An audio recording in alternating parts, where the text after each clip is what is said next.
Next, moving on to encouraging students to engage critically with verbal discussion and debate. And this is something that we have noticed amongst our cohort of students can be more a topic that is approached with caution, perhaps.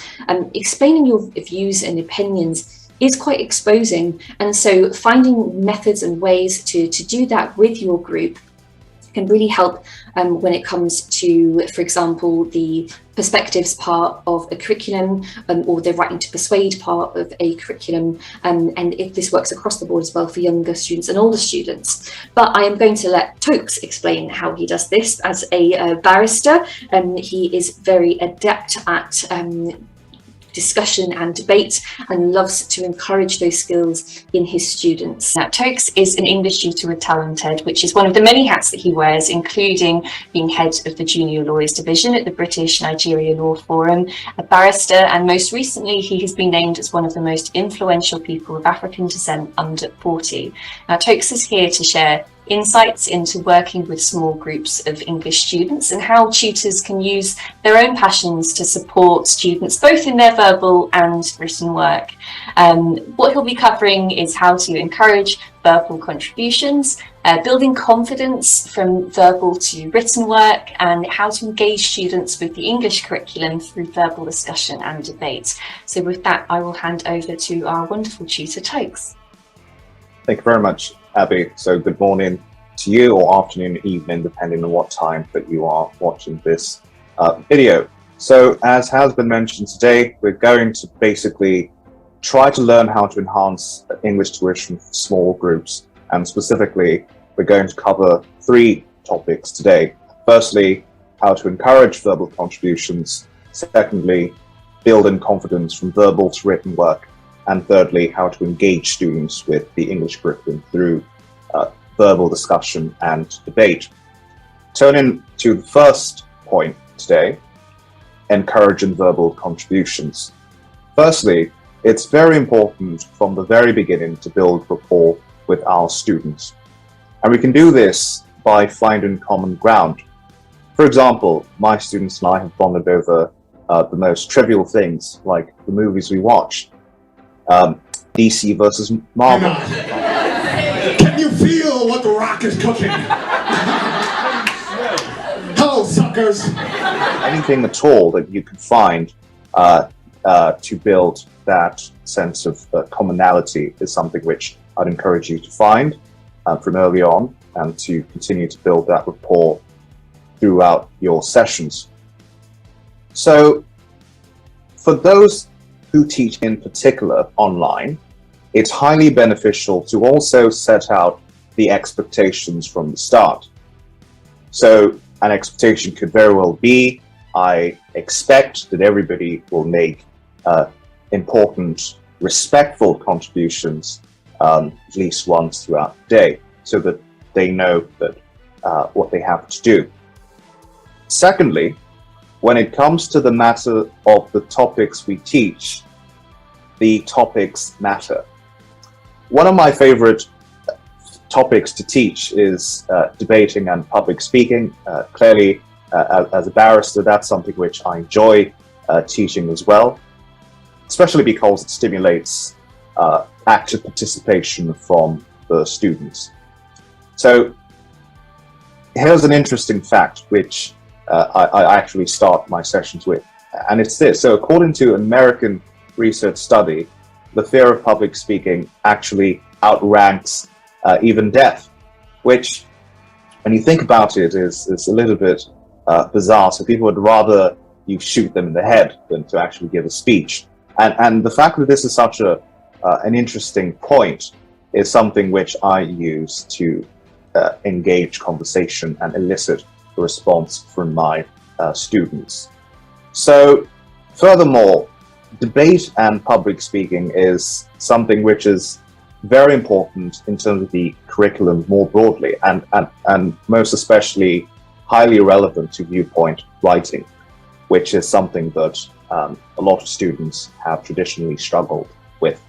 They don't really know how to structure and articulate their positions in the best way. And so I find that this topic is very helpful to address that particular need. So A typical public speaking and debating session might comprise of the following. A, the difference between the art of public speaking and debate. And here I might ask students how they feel about public speaking or debate, bearing in mind the statistic and research I quoted earlier on. And just to be slightly humorous, I might even start by saying, okay, do you know somebody who likes to argue a lot? And if you can't think of such a person, that's probably you, and might get a chuckle or so. So that's just a very informal way to get people thinking about these topics. And the next thing I might cover is the theories of how to be a persuasive speaker and writer, which is something that I have researched extensively. And one of the things I like to do is to introduce them to the Greek philosopher Aristotle, who actually noted that if you want to be persuasive, there's certain tools that you can use. And those are the tools of logos, which basically means logic. Then there's pathos, which means emotions. And then there's ethos, which means credibility. Now, I know you might think, oh my gosh, this is all too fancy for students, but give your students credit. They're much smarter than you think they are. So, is that a lot of money? No, just on a personal level, what do you think? If you had $185 million, what would you do with it? Give us some ideas. What would you do with $185 million? Yep. Honestly, to be very honest, I would probably buy things for my family, for myself, and for my friends. I think that's just a very human answer to that. But also then I would invest in some organizations, help out other people who need it. Obviously, there is an issue of poverty, as I mentioned already. Yeah. So, in terms of these elements that I've just talked about briefly, so logic, I might ask students, what is an example of logic? So, some examples might be statistics. If you use a statistic, it's better to say, for example, 60% of people would rather die than speak in public, as opposed to a general statement that, oh, people don't like to speak in public. So that gives an example of how to use logic. Pathos, which is emotions. I also get examples of what can be used as emotional language, and students are generally very good at identifying what can provoke emotions there. And then credibility, what that means basically is that as a writer or as a speaker, you want to make sure that you are seen to be credible. And how can you be credible? You don't tell lies, you use reliable sources, etc. So these are things which students fully appreciate. So the next point that I might address is how to actually prepare a debate or a speech. And what I find very helpful here is to use the structure PEAL, point, explanation, evidence, and link, which is something that most students are very familiar with because they've been taught that from a very young age. And learning how to structure that also helps in terms of viewpoint writing. So let's move now to the next point, which is how to build confidence from verbal to written work. I always say that a good speaker is a good writer. So I get my students to practice writing as often as possible in order to boost their confidence. In fact, in every session, you're probably going to write at least once. So let's consider again how we might build confidence from verbal to written work, still using the example of debate and public speaking as a topic. So in a debate, every debate has what's called a motion. An emotion is essentially a proposition that is either argued for or against. So for example, this is an example of a motion. School uniform is the number one most important factor that ensures students achieve academic success and behave well at school. So that is the motion there. What do I do therefore? I I ask my students to basically dissect the question.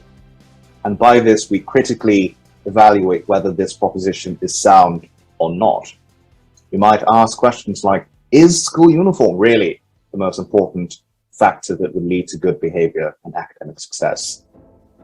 And also, what do we actually mean by good behavior and success? Now, this is also a very handy tip as tutors. When you have an examination question, take the time to actually dissect the question and get your students thinking, to also appreciate what the key words are.